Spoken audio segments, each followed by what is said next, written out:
Shoutout ka muna bago ka mag-video. Guys, ay tuturo ko pala. Bubukod ko na lang kasi nag-live ako kanina eh. So sa mga hindi pa marunong mag ano nito, timpla, ano, stilin, bread. Si Jen. Ang unang bubuksan ay acetylen. Ito, acetylen.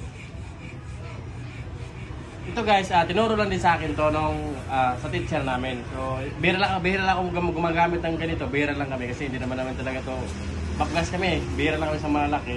So, hindi ko nakakalimutan yung tinuro sa akin.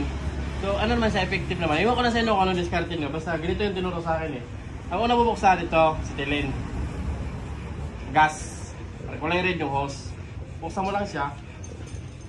Tapos yung oxygen, buksan mo, huwag mo masyado higpitan kasi pag binuksan mo na siya, namamatay yan eh, namamatay. Yung saktong higpit lang, saktong. Buksan mo lang siya, tapos, yung iba kasi pag unang bukas, diba nakaganyan yan, no? Diba, may usok, yan o, usok. Lakasan mo lang, lakasan, ganyan. Hanggang sa mawala na yung usok. Yun ang turo sa akin Tapos, malakasan na siya, wala na siya usok. Saka mo i-open tong green. Oxygen. Yan o. Pag masyado kasi nakasara, talaga mamatay, lalo na yung iba, malambot lang yung pihitan ito kasi bihira lang gamitin eh, kaya makunat siya, makunat. Ganyan ang ganyan o. Yun o.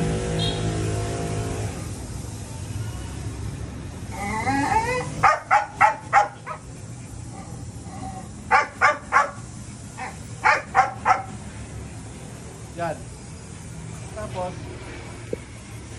kung maghinang, yung initin nyo, yung lapid oven, yung nakaswag, ito, hindi dyan sa gitna, dito ilalim. Yan. Pag pumula na siya, layo na yung apoy, tapos saka nyo i-apply ito. Ito lang iikot nyo, ito. Ito. Yung itong apoy, steady lang yan sa dyan. Tapos, pag gusto nyo ilagay sa kabila, balikuin mo lang ito. Tapos gano'n ulit, dyan lang. Diba yan o.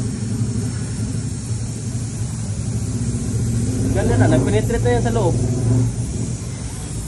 Ngayon, pag pinatay mo siya, ito lang una mong papatayin, yung huli mong binuksan. Yan o, babalik siya sa dati. Tapos, patay. Hindi na siya mo. No? So yun namin, depende naman sa inyo kung anong klaseng turong ginawa sa inyo. Pero yun ang turo kasi sa akin. Kaya, sinunod ko lang. Diba? Eh, sayang may kanin po. Dulo na po yung